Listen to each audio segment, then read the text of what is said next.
Northern Africa is experiencing one of the largest upticks in terror attacks and organized crime that's never been seen before, specifically in the region known as Sahel Africa, which spreads across Western Africa all the way to Eastern Africa. And the two factions that really seem to be in the middle of all of this, the UN and the United States military. Now, I want to talk about Sahel Africa before we talk about the UN or the US military. Understand, Sahel Africa is literally and statistically the most dangerous place on Earth. Whether you go to the Middle East or maybe you hear about some crime in Chicago, Sahel Africa is like no other when it comes to violence, countries falling apart, the need for humanitarian aid, and the constant power struggle from all of the countries that spread throughout the Sahel. It's extremely, extremely bad. And so, of course, it makes total sense. Why wouldn't the US military and the UN be in the middle of all of this? But let's first talk about the actual statistics on what exactly is going on in Sahel Africa. So there's 3 countries in Sahel Africa that really seem to be peaking or creating these spikes in data as far as the violence and organized crime. The 3 countries are Mali, Niger Africa, and Burkina Faso. Here's a very quick stat for you just on Niger alone. According to the Armed Conflict Location and Event Data Project, there were 361 conflict-related deaths in Niger during the first 3 months of 2024, a significant increase from 250 over the same period last year. Oh, and it gets even worse with Burkina Faso. In the month of February alone, there were over 301 civilians taken out by violence and extremist groups. In one attack alone, 170 civilians lost their life in the month of February. So again, we can go through stats all day and this could turn into a 5-hour video, if not longer. But again, I'm setting up the stage to let you know that within these countries, there's a lot of violence and organized crime. Now, Niger, Burkina Faso, and Mali, they really all have one common theme. First and foremost, all of these countries are ran by juntas. These are warlords or groups that overthrown their government and they brought the military and their own people together and said, we want to control our country and we want to govern our own people and we want to secure our own nations. Something else that's common between Mali, Burkina Faso, and Niger, they also kicked out the French. Now understand, the French colonized a good amount of Sahel African regions and other African countries, but when it came to Mali, Burkina Faso, and Niger, these countries simply had enough and just simply kicked out the French. Now, we'll get into why that's very important, but along with the French, this also does include the UN. Now, the reason why this is quite a weird thing to kick out the UN is because the UN, they really entering countries that are war-torn or conflict zones in order to provide not only security, but education, humanitarian aid, and basic needs for really any country throughout the world. It just so happens these countries specifically really needed it. So you can look at graphs and stats all day. Once the French got kicked out, once the UN got kicked out, you're starting to see more and more upticks in attacks.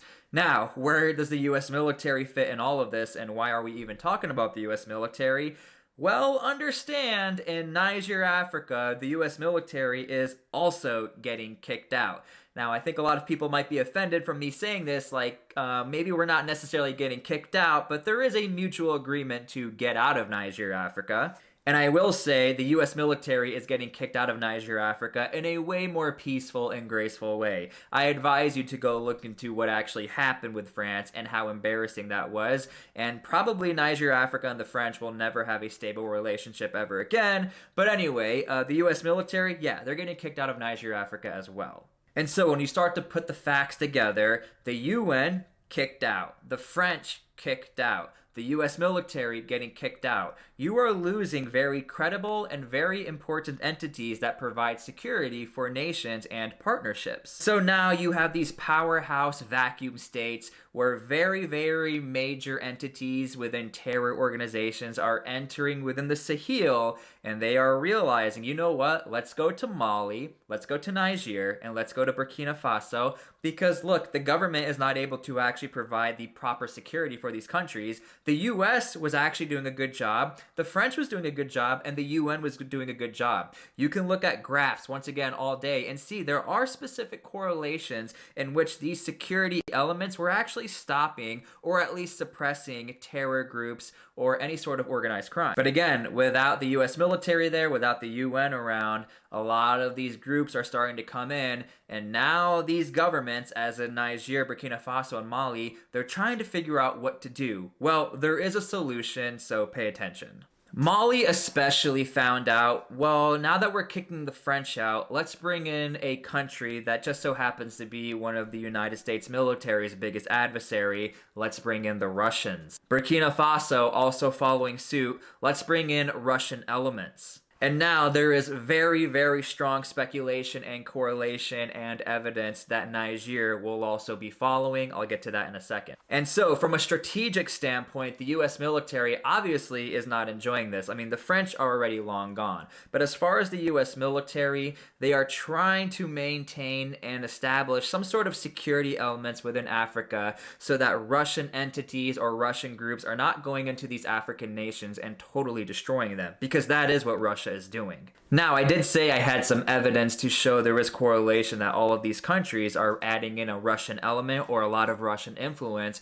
You see, it just so happens that Burkina Faso, Mali, and Niger want to formulate their own group in which they want to, quote unquote, protect their own entities and to fight against terror groups. Oh, and I also have a direct quote from Russia's deputy ambassador, Anna Eshcheneva. She says, an attempt to continue imposing new colonial models on Burkina Faso, Mali, and Niger. She accuses Western donors of limiting assistance for political reasons. Essentially what she's stating, again representing Russia and now representing these three African nations, that entities like the UN, the US military, and these donor groups, they don't really care about these African nations. They're just trying to give them some wells, try to give them some money, in which maybe they can try and influence some sort of political influence, or maybe to try and steer them away from partnering with Russian entities. And to add to this quote, Mali, Burkina Faso, and Niger are conducting an uncompromising and coordinated fight against terror groups, and they are achieving success in stabilizing their territories, she says. However, this is quite the opposite, and honestly, she can get away with pretty much lying about what the data suggest and what the statistics really are. This is because, unfortunately, when it comes to the Sahel regions of Africa, and really these three countries, nobody really seems to care because, look, let's be honest, there are other world events that people think affects them directly. But I challenge you this, and I want you to understand, when it comes to these regions of Africa, they actually do affect you a lot more than you think it would. Because as the US military left a partner like Niger, in which the US military has been very close partners with Niger, almost for nearly 20 years, conducting black operations, covert operations, leaving their blood, sweat, and tears on the grounds of Niger, Africa, all of a sudden getting kicked out, you have Russian entities just coming on in, to include other Chinese entities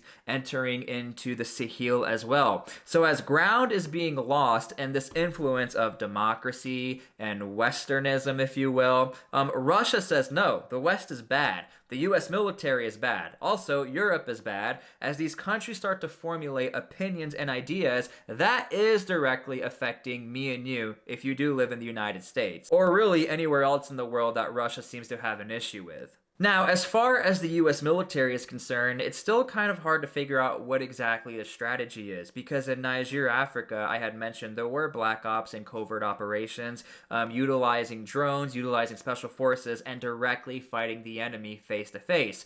But now, African Command, they haven't really figured out where exactly US military members are going to be stationed or going to. I can speculate. I do think the US military will be sending troops to Nigeria. That seems to be the most logical sense, considering it is a border nation to all of these other Russian faction states now. As far as the UN always seems to linger throughout the Sahel, trying to support with humanitarian efforts, education needs, and security elements. But again, the UN can only do so much, and they don't do what's called direct engagement. They're not going after these terror groups, they're just trying to secure populations. As these three African countries are really siding together and working with the Russians, again, there is direct evidence and a correlation that suggests things are only getting worse and worse and worse, and unfortunately, this is actually spreading throughout the Sahel region, and these seem to be the epicenters, as in the three countries, as to where all of the action and violence is happening. It's only spreading, spreading, and spreading, and getting worse, worse, and worse.